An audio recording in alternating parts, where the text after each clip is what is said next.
When he heard this, he said, "This sickness will not end in death for Lazarus, but will bring glory and praise to God. This will reveal the greatness of the Son of God by what takes place." Verse 15, "And for your sake, I'm glad I wasn't there, because now you have another opportunity to see who I am so that you will learn to trust in me." For your sake, Jesus said, I'm glad I wasn't there, because this is an opportunity for you to see me rightly. This is an opportunity for you to see him rightly. The trials, the difficulties, the setbacks, they've all been an opportunity for you to see him rightly. That's what this is all about. It is all about seeing him rightly. It is all about knowing him and being intimate with him and knowing his ways and perceiving his kingdom. It is all about knowing him in the chamber. It is all about knowing him, you guys. It is not about the promise. It is not about the destination of the fulfillment of the promise. It is about knowing him. It is about seeing him rightly. And Jesus said, and for your sake, he is working it out for your good. I'm glad I wasn't there, because now you have another opportunity. If it wasn't for the process that you have walked through, if it wasn't for the waiting, you would not have been able to perceive him in the way that you are right now. He is showing you a new side of him. He is showing you new sides of his nature, new facets of who he is in the midst of this, in ways that are going to look different when you're in the promised land, that are going to look different when you're in paradise. There's a way that he wants to reveal himself to you in the midst of the waiting, in the midst of the hardship and the trials and the grief and the pain and the hurt and the incredible heartache. He is with you in the valley of the shadow of death, and you can fear no evil because he comforts you in those moments. He is near to the brokenhearted. The brokenheartedness is an opportunity to encounter him as the one who is near to the brokenhearted. To those of you that have been at his feet like Mary, to those of you that have been at his feet, Mary was the one who would anoint Jesus' feet with costly perfume and dry his feet with her long hair. One day Lazarus became very sick to the point of death. One day the promise became very sick to the point of death. So his sister sent a message to Jesus. "Lord, our brother Lazarus, the one you love, is very sick. Please come." That word Lazarus in Greek means one whom God helps. The Lord is going to help you in the promise. The Lord is going to help those things come forth that he has destined you to birth, that he has destined you to walk through. He is going to help those things and cause those things to come forth. But there is a process to the way that the Lord wants to show his redemptive nature on display in your life. And if you would only be willing to yield to that process, there is always glory on the other side of the suffering that comes from obedience. His sisters sent a message to Jesus. "Lord, our brother Lazarus, the one you love, is very sick. Please come." Lord, the promise, the city, it's crumbling before our eyes. The promised Messiah is dripping out blood. The promised Messiah that we've all been expectant for. He's losing his breath. I want you to imagine what John must have felt in his chest when he gave his last breath. What Mary must have felt when she looked her son in the eyes on the cross, unrecognizable, and he gave his last breath. The promise, their hope, their everything, gave his last breath. Don't confuse the death of the promise as a lack of resurrection power. Don't confuse the death of the promise as the end. This sickness will not end in death. The cross will not end in death. The promise will not end in death. The trials, the pain, the grief, the heartache, it will not end in death. It will bring glory and praise to God, and it will reveal the greatness of the Son of God by what takes place. Now, even though Jesus loved Mary, Martha, and Lazarus, now, even though Jesus loves you, he remained where he was for 2 more days. Even though Jesus loved you, he waited. Because he loves you, he waited. Because he loves you, he is waiting to show his redemptive nature at work. He has kairos moments to display and manifest his glory in your life in unprecedented ways. And he waits for a purpose. He waits for your good. He doesn't wait because he's a bad father. He doesn't wait because injustice doesn't infuriate him. He waits because he has a purpose. He allows the enemy to prowl around like a roaring lion looking for whom he may devour for a limited amount of time. But greater is he that lives in you than he that lives in the world. In this blood covenant that he is sealed with his blood on the cross, we have authority over all power of darkness, and greater is he.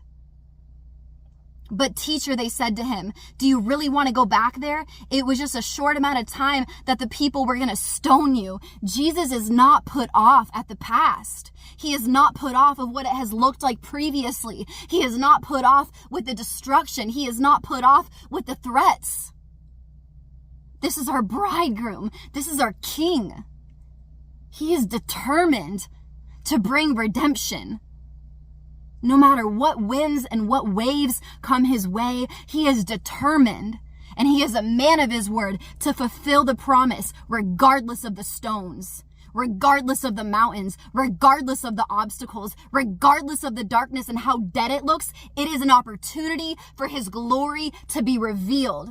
And for your sake, I'm glad I wasn't there, because now you have another opportunity to see who I am, so you will learn to trust in me. You guys, it is all about seeing him rightly. That is what this is all about. It is not about the temporary promises in this lifetime to be fulfilled alone. It is about seeing him in the fulfillment of the manifestations of his promise. It is about seeing him rightly and knowing him. If we're so caught up in the destination, we're missing the prize. The prize is his presence right now. The prize is his presence and his nearness in the brokenheartedness. The prize is the joy set before us right now in the trials and in the pain and in the difficulty. This is why we can consider it pure joy. Martha said to Jesus, Lord, if you would have only come sooner, my brother wouldn't have died. But I know that if you were to ask God for anything, he would do it for you. Jesus told her, your brother will rise and live.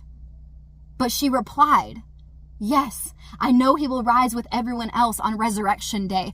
Martha had faith that in the end, it would be redeemed.